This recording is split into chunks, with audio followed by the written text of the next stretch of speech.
well above the CDC's high transmission threshold. Erie County still has what the CDC calls the substantial rate of transmission.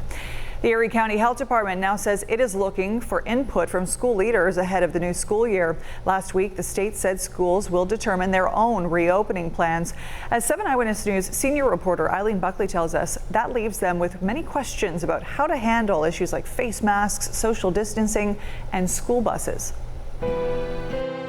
Health decisions come from health professionals, not school superintendents. State Assemblyman Patrick Burke helped pen this letter signed by 10 other assembly members from across the state, addressed to Health Commissioner Howard Zucker, urging his department to issue guidance to schools and districts.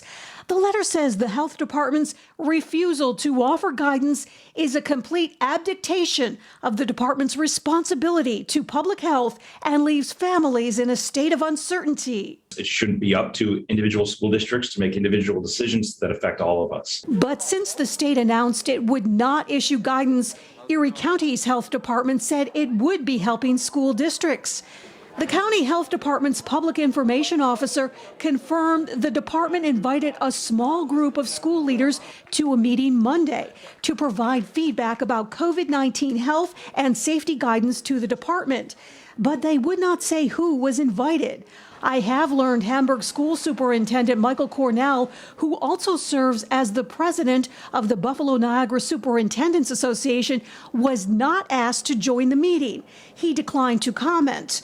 Also not on the invite list, Kenmore Tonawanda School Superintendent Sabatino Samato. The Kenton superintendent issued this letter last week saying the county health department is in the process of collaborating with school districts and will notify of the next steps soon. At last week's school board meeting, some parents spoke out against the controversial topic of mask wearing. I would love to have the freedom to send my kids to school, to have the freedom to decide that they do not need to be masked all day. Kenton, like we're shot out of a cannon. We're making sure that we're coming out of this on fire and moving this district forward.